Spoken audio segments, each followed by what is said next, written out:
Hi, this is Anya Singh from Mr. Pitale's Period 4 class, and this is my English final. And for this final, I'll be analyzing Shakespeare's Romeo and Juliet, and the lines I'll be analyzing are from Act 3, Scene 2, lines 1 to 13. Dramatic reading. Gallop apace, you fiery-footed steeds, towards Phoebus' lodging. Such a wagoner as Phaeton would whip you to the west and bring in cloudy night immediately. Spread thy close curtain, love-performing night, that runaway's eyes may wink, and Romeo leap into these arms, untalked of and unseen. Lovers can do their amorous rites by their own beauties, or, if love be blind, it best agrees with night. What happened just before the moment I will analyze? Just before this moment, the prince sentences Romeo's exile for killing Tybalt, and the reason Romeo did this was because Tybalt killed Mercutio. Okay, what happened during the lines? Well, Juliet, who is currently unaware of Romeo's banishment and Tybalt's death, is alone, dreaming for her to lose her virginity to Romeo and for the nightfall to hurry up. Okay, so before I start analyzing in depth these lines, I would just like to point out how Shakespeare kind of cleverly used irony for this whole monologue because it's about Juliet, wishing to spend the night together with Romeo and wanting the nightfall to hurry up. And in truth, Romeo cannot spend the night with Juliet, so Juliet's whole speech, right after Romeo's sentence shows how cursed their love is, and also how blissfully oblivious Juliet is to the whole situation. It makes us readers kind of cringe and feel bad for Juliet because, her hopes are being built only to be broken down. Firstly, in these 4 lines, Juliet makes an analogy. She talks about Phaeton, who is the son of the sun god Helios. Phaeton is famous for how he lost control of his father's chariot and had to be slain by Zeus before the sun crashed into the earth. Basically, in this story, the sun follows the chariot around the earth, so they believed. So, stressing her impatience, she's urging the sun to set right now and the night to come so that she can be with Romeo. More than impatience and desperation, she's willing to see the earth destroyed by Phaeton's fiery crash, if that's what it takes. So, in this first line, apace, the word apace is stressing on the desperation of Juliet, and what these whole lines are basically about, and how quickly and swiftly she wants the night to come. Secondly, the fiery-footed steeds. Steeds means horses, which basically pull the wagon or chariot of Phaeton. Fiery meaning fire, and fire is obviously associated with the sun, which plays into Juliet's whole analogy. Also, fiery-footed steeds could also mean fast-paced and urgent, and also fiery meaning passionate and deeply felt. The urgency could be connected to Juliet's impatience, and the passion and deep feelings of fire are obviously related to Romeo. So Phoebus' lodging is where the sun sets in the west. So it's saying that Juliet wants Phaeton to make the sun set. And such a wagoner as Phaeton would whip you to the west. Wagoner means the driver of a horse-drawn wagon, which basically is a chariot. And so Juliet says a driver like Phaeton would whip you to the west. Shakespeare uses personification of the sun as Juliet is speaking directly to the sun, saying that Phaeton would whip you, meaning the sun, to the west so the night can come in. The west is where the sun sets, so the chariot would lead it away towards the west and bring the nightfall for Juliet and Romeo. The night would hide Romeo and Juliet's indiscretions, and it being cloudy would conceal it even more, as Romeo and Juliet's love is really forbidden. The use of the word immediately conveys Juliet's urgency and sexual frustration and impatience as she wants the moment to be in the present. Spread thy close curtain has a double meaning.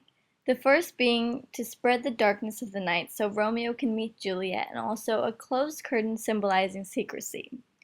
The second meaning is, since it's in context of Juliet talking about losing her virginity, it's likely to assume that the closed curtain is her legs, and to spread them would allow her to lose her virginity.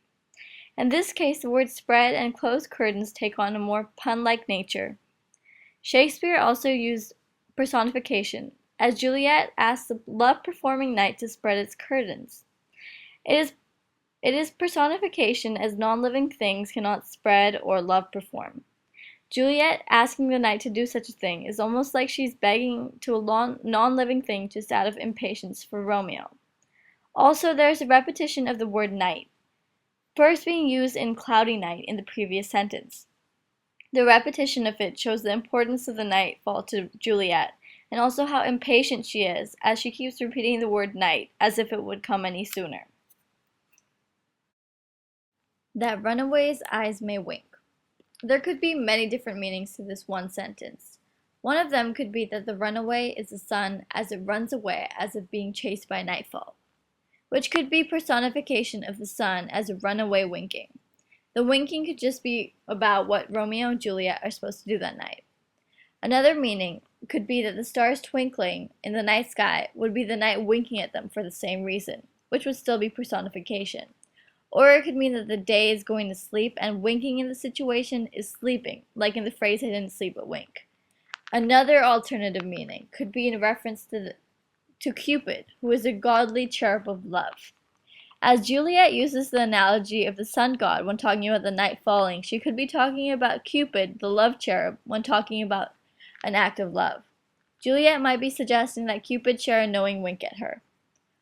In the different meanings, the word eyes could be the sun's eyes, or the night star's eyes, or Cupid eyes. Also, winking has alternative meanings too. There's many alternative meanings for this sentence, and it's a bit complicated to think about. And Romeo. Leap into these arms and talk to and unseen. And Romeo. Talking to him directly like he's really there, creating more desire and frustration for Juliet, that he's not coming any sooner. The use of the word leap indicates eagerness and a more rushed action, again showing the impatience Juliet has. Her using the word leap also suggests that she thinks Romeo is as excited about their meeting and will eagerly come into her arms when they meet. It shows how sure she is of their love even though they had just met.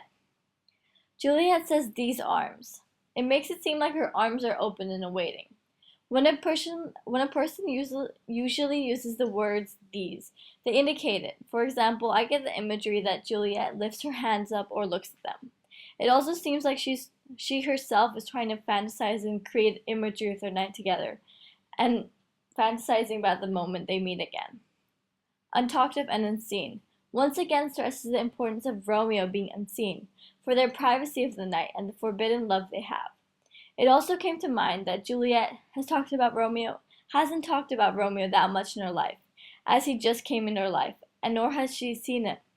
The word choice of untalked of and unseen makes him seem like a hidden newfound treasure, and Shakespeare using slight alliteration makes it even more mysterious and fanciful. Juliet uses third person to create more of a goal and an ideal of what she thinks will happen when Romeo comes to visit, probably coming up with these ideas from speculation on how her night should be when they are together. Can see, which is a play on words because the whole thing is about nightfall and not be able to see, and could also be used as a synonym for fulfill, making the sentence lovers fulfill to do their amorous rites. Amorous meaning showing sexual desire, and amorous rites means rituals of love. Overall, these three lines mean lovers don't need light anyway, as they generate their own. By their own beauties, if love be blind, it best agrees with night. Their own beauties means beauty of love and how the lovers can see by just loving each other.